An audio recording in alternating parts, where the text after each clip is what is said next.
Around when I was 24, I decided that I would do something with my life. I would make some big changes. And I changed the wallpaper on my phone. I started to read the productivity books and the motivational books. Started wake up at 4 in the morning, take the cold showers. I had the perfect consistency dashboard on Notion. And I started to track everything. This is what my wall looked like. I tracked the leading indicators, the lagging indicators. I tracked the qualitative metrics, quantitative metrics, all my habits, good habits, bad habits, morning routine, nighttime routine. Everything was tracked. But I would for sure always stall, and then I would come crashing down. And again this cycle will continue, and I won't even elaborate on this because I feel that you know exactly what I'm talking about. So let's crack open a white monstrosity and get started with this video. Thing is, I knew exactly what I needed to do, but I just didn't do it. So was I just a clown? Did I need more tracking? Did I need more willpower, more discipline? And at that point, I just had this seeping feeling that maybe I just didn't want it badly enough. But it wasn't all that. It wasn't that deep. There's actually a cheat code. I mean, think about this, right? When it comes to your favorite Netflix show, do you need motivation or discipline or even tracking to continue to watch the next episode? No, you don't. You just inherently do it because it's inherently rewarding. You just do it because you want to do it. And all these billion-dollar companies, Netflix, Snapchat, all the AI companies, all of them are hiring behavior scientists to make their products and services that much more addicting. The question is, can we use some of this technology? Can we use this knowledge to improve our lives? And the answer is yes, we can. And once we do, life becomes just too easy. Progress becomes inevitable. And this is important for us because as Aristotle says, we are what we repeatedly do. Our identity, long-term, is a result of what we are doing repeatedly today. And why should you trust me? Well, this card should have been flipped. Why should you trust me? It's because I've done 1,000 hours, actually probably way more, of one-on-one coaching. I get it. I've done this before. I've helped people change their behaviors and improve their systems which govern their life. I have 200 plus current members in my community on which I test these concepts. So I have a lot of data that I can draw from to make these videos. What are we going to do today? We're going to use behavior science to address habits and improvements in fitness, learning, mental health, and social skills. So let's get right into it. Physical fitness. I watched the movie Fight Club and I decided that that's the physique that I want to build. I want to build the Brad Pitt physique. I want to have the Fight Club physique. And over the years, I've been making progress. If you look at this, my shoulders and triceps, biceps, arms are almost at the level of Brad Pitt's, maybe even a little bit bigger. When it comes to the chest development, I would say that I'm almost there, if not even maybe ahead. But when it comes to the abs, I'm not consistent with ab training. But this is bizarre because I'm never inconsistent with chest training. I always train my shoulders, biceps, and triceps. But legs and abs, I keep skipping these. Why am I skipping certain exercises, but I'm consistent with others? Like, what's the logic behind that? So the first step is to detect why we are avoiding certain behaviors. I didn't realize it, but the reason why I was so avoidant of ab exercises is that if I ever go hard on core training, I get ab cramps. Like my left side of the abdomen just starts to cramp, and as a result of that, I try to avoid it. But it was unconscious. I wasn't thinking, I am going to avoid ab training today because I'm going to get ab cramps. No, I would just avoid it because I felt lazy. I would skip the ab training. So there's a generalizable rule here. If there's a behavior that you say that you want to do, but you aren't doing, there might be a pain that you haven't even actually identified. So that's what the first step is, always to detect. Second step is to correct. All I had to do different was before the ab training, do 2 minutes of cobra pose, which is like an abdomen stretch, and 2 minutes of child's pose, which is kind of a lumbar spine stretch. If you just did this, you stop getting these ab cramps. And of course the hydration matters too, right? If you're hydrated and you do these stretches, the ab cramps went away and the pain went away. So the behavior became inherently more rewarding. And then the third step of this is, what would this look like if this was fun? So we removed the pain, now we actively make it more fun. When it comes to ab training, there's so many variants, there's so many ways you can train abs, and there's no right or wrong, there's many correct ways to do this. So what I did is I actively seeked out knowledge. This is a video that I watched. It's called The Advanced Ab Exercises That Actually Work by Eugene Teo. And I found that this video was fantastic. It gave me like 10 different exercises, all of which seemed interesting.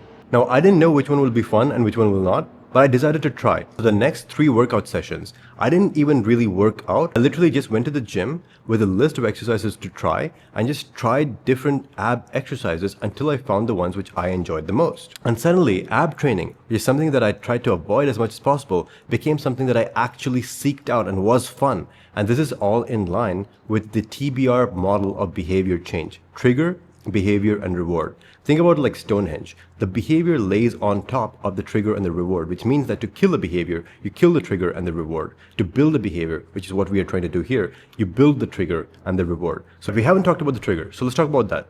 So what I decided to do was I moved the core exercises earlier in my workout. So I'd start with a neck exercise, followed by the forearm exercise, and then I would do the core exercise. These 3 are the bottlenecks of my physique. If I improve these, my physique just improves exponentially. It would have been easy for me to blame genetics. Say, my neck is just not growing because of genetics. My forearms are not growing because of genetics. My abs are not chiseled because of genetics. Or I can actually look at the behaviors and realize I wasn't actually consistent with any of these. But now I am, because I front-loaded them in my exercise routine, but also made them more rewarding. I've been more consistent with core training in the past month than I've been in my entire life. This is the thing, right? We are never taught how to understand our own behaviors. We are never taught how to modify and improve our behaviors. But hey, that's what this channel is there to do, is to actually teach you where your behaviors come from and what you can do to improve them to actually improve your life. So I've replaced the false gods of motivation and willpower by observing objective reality. And now with that, let's go a little bit deeper. How many of our behaviors come from a threat of punishment rather than the seeking of reward? In my view, a lot. Think about this, right? College or school. Why do we study? We don't study for the sake of the knowledge and the learning. We study because we don't want to fail. And this is bizarre. I love learning. I love education. I love improving my skills and getting better at something, to exercise my curiosity and learn new stuff. But the school system and college system doesn't really serve that. I just studied because I didn't want to fail. And the thing is, I even went to college because of fear. I didn't want to be poor. I didn't want to be low status. I didn't want to let my parents down. I didn't actually go to college in order to improve my skills. I was acting from the threat of punishment rather than the seeking of reward. Even in our work, I mean, think about this, right? How many of us do the work at our job, not because we want to, but because we don't want to be told off by our boss? The work that we do is not a result of the love of the game. It is the fear of humiliation. You don't want to let your team down. You don't want to be that one guy who everybody looks down on. And this starts early, right? We don't want to be the dumb kid. We don't want to be the kid who gets things wrong. We don't want to be the kid who asks stupid questions. But if our behaviors came from the desire to learn, then we wouldn't be afraid of asking dumb questions, because that would be a part of learning. But we're not driven by that. We're driven by the threat of punishment. Punishment builds compliance. It does not build mastery. Is it a surprise then that we live below our potential? In other words, we are literally trained to procrastinate. We are trained to procrastinate, and we are trained to do things last minute because that's what the incentive structures cause us to do. Now, we can say for sure that it's not our fault, but it is our problem. We need to design behavior systems around rewards rather than punishments. And until we do that, we will never attain mastery. Now we'll do some fun examples across learning, mental health and strategy, as well as social skills. Originally, I had planned to do the other ones first, but I think I'm just going to skip to the social skills because this is the funnest one. If you don't know who this is Ben Shapiro. He's like a talk show host. He's a political pundit type guy, and he's always speaking, yapping, never listens to the audience. This is the OG Jordan Peterson. He would always listen, think, and give a considered response and try to help the person who he's speaking to. And of course, I'm talking about the OG Jordan Peterson, not whatever the fuck this is. Now, I've never met Jordan Peterson, but I have met Alex Hormozi. And of course, Alex Hormozi has a lot of experience with social skills. He's very well versed. And so we're going to use him as an example because I've seen his skill in action, in real life, in front of me. So I can speak with much more authority. So I'm going to give you the story. The School Games event is this big event which the company School hosts for the people who win this thing called School Games, whatever. Like there's 50 people and they're all milling around. It's an informal setting. It's not like a stage setting. And you can talk to Hormozi, you can talk to Sam Alvins, you can talk to other like business people who are there. But there's a group of people, about 5 to 10 people around Hormozi, obviously because, we want to hear his advice and everything. He was specifically talking to this lady who was probably around 30, 35 years of age, and she was very sassy. Now, it's hard for me to describe, but I think you probably know or you probably have a stereotype in your head in your head of the kind of lady who speaks with her fingers, right? You know what I'm talking about. Like, you know how the ladies like talk with a lot of this movement? Like, you can imagine it, right? This lady was getting advice from Hormozi because she asked him a question, but every time he would try to help her, she would say something like, I'm going to listen to a man who tells me what to do, and shit like this. And everybody found it very uncomfortable because obviously she needed help, but she was just very resistant to Hormozi and his advice. Now, in that same exact setting, I'll tell you honestly what I would have done.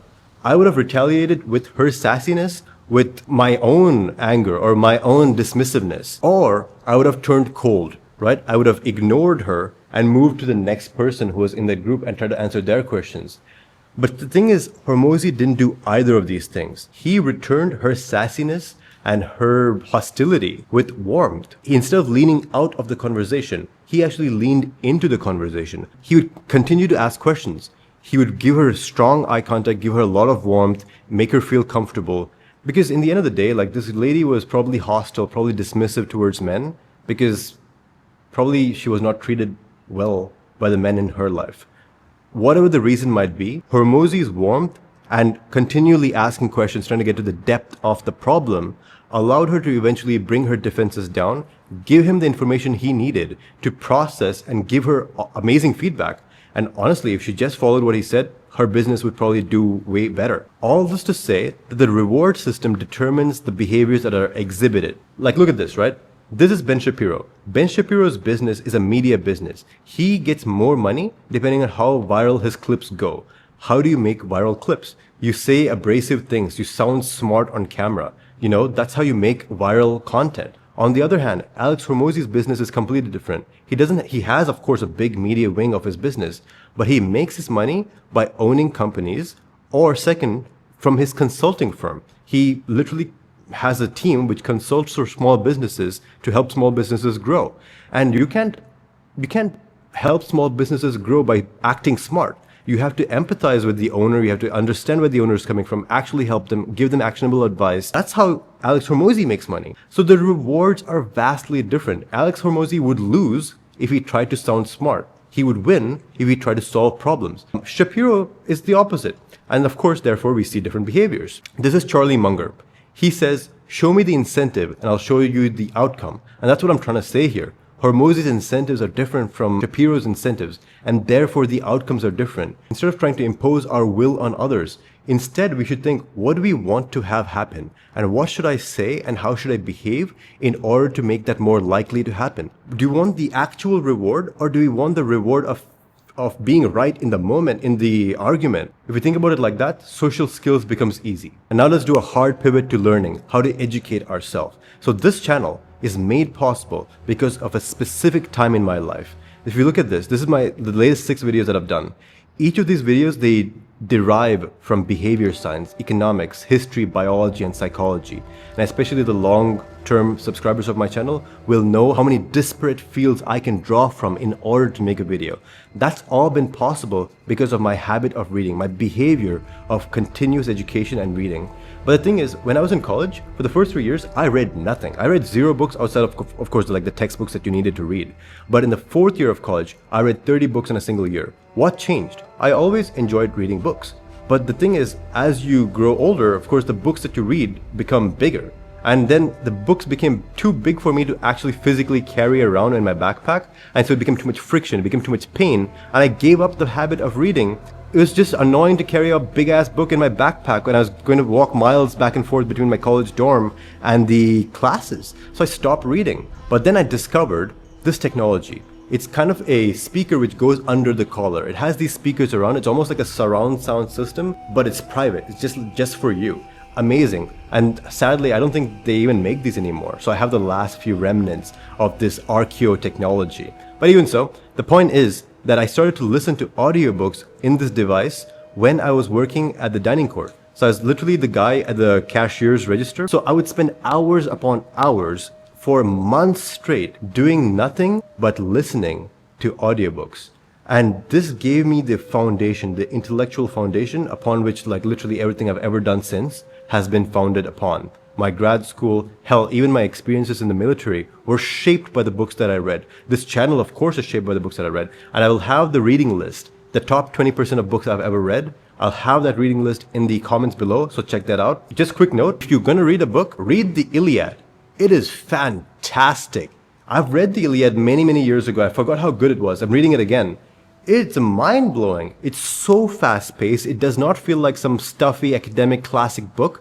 It feels very, very modern. It feels epic and engaging. The characters are alive and violent and active and emotional. It's just so rich. It's like I've never read anything like this. And also the thing is that translations matter. Do not pick up the Emily Wilson translation.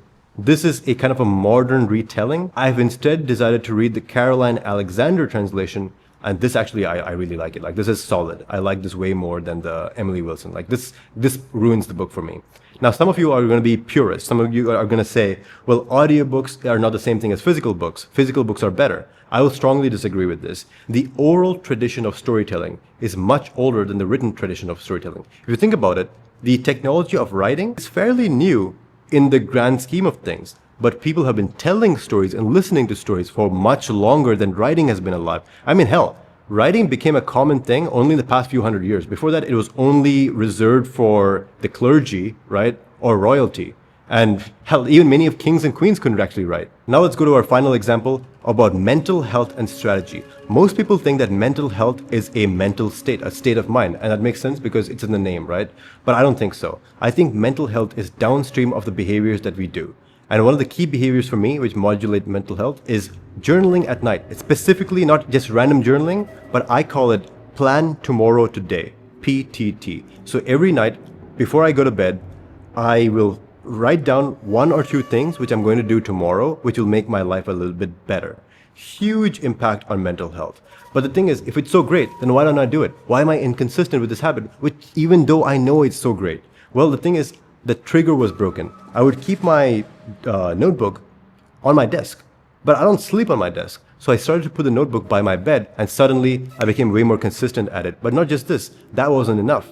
I also felt there was too much friction, so even though I saw the notebook, I would just ignore it. Instead, I focused on the physical sensation of making it fun in the moment. So we are obsessed with long-term rewards. We're always taught that we should prioritize long-term rewards over short-term rewards. And that makes sense, but it is also a simplification. It's a misunderstanding. So let me explain. We can all understand the long-term benefits of journaling. Like, okay, cool. But the more important thing for me, for the actual behavior, for me to be consistent, is the physical sensation of writing itself and the ambience of the room. So I would dim the lights, feel calm and comfortable in my bed, and I will take this notebook and I will choose a pen which I actually enjoy the physical sensation of writing with. So it's not friction anymore. It's the opposite of friction. It's rewarding. And all of a sudden, I didn't have to force myself to journal. This was actually something that I look forward to. I'll brush my teeth and then look forward to winding down by journaling. So what's the result? I've made it into a lifelong habit. And I would say that it's the master habit because journaling at night causes a 24-hour reinforcement loop for the hard work. So let me explain by giving you the prompts. So first prompt is, what's one thing that's going well? And that will immediately make me feel better about the day. I've rewarded myself for hard work by reframing what it meant to me. The second prompt is, what can I do tomorrow to make my life a little better? And once I do this, I wake up in the morning, I already know what the highest priority thing is because I literally wrote it down before I slept. And so my day's already kind of planned. I feel like, hey, if I just did 1 or 2 key activities per day, I'm making progress. And you can see how that has an effect on mental health. It's hard to be depressed if you constantly feel like you're making progress, even if it's small. So let me give you the action step. I want you to pause the video right now, grab a notebook, grab a pen, and place it on your pillow such that you don't forget. And today could be the first day that you do PTT, Plan Tomorrow Today. And with that, boys, let's go to the final insights. So the objection which a lot of people are going to have is, but Carl, you can't make everything fun. But the thing is, that might be true, but have you actually tried? So I read a lot about Special Operations Forces training pipelines because I've been in the infantry myself and I just want to see what these guys have to go through, right? So reading about the Navy SEALs BUDS pipeline or the Army Special Forces pipeline, this theme always keeps coming up.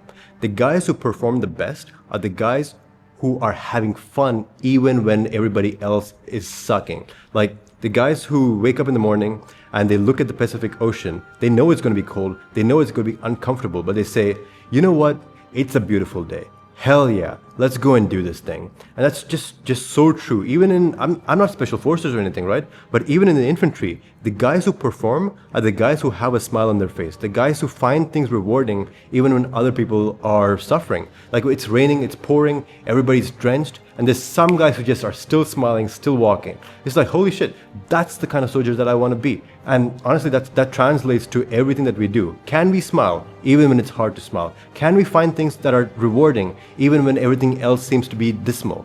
If there is a behavior that you want to do, you gotta make it fun and you gotta make it low friction. You gotta reduce pain, increase reward, make the trigger obvious. Humans have found ways to laugh and love, even in the worst of times. Slavery, war, famine, plague, we've done it all.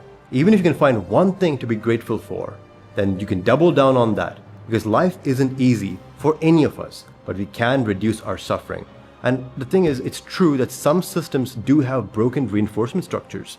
YouTube is a great example of this. You can get an immediate reward for doing the wrong thing, for making exaggerated claims. And at the same time, a well-researched, well-polished video, which has a lot of effort behind it, may not get views. So you might get punished for doing the right thing. And that's why a lot of YouTubers quit. YouTubers don't burn out because it's hard. They burn out because the reinforcement structure is broken. So what do?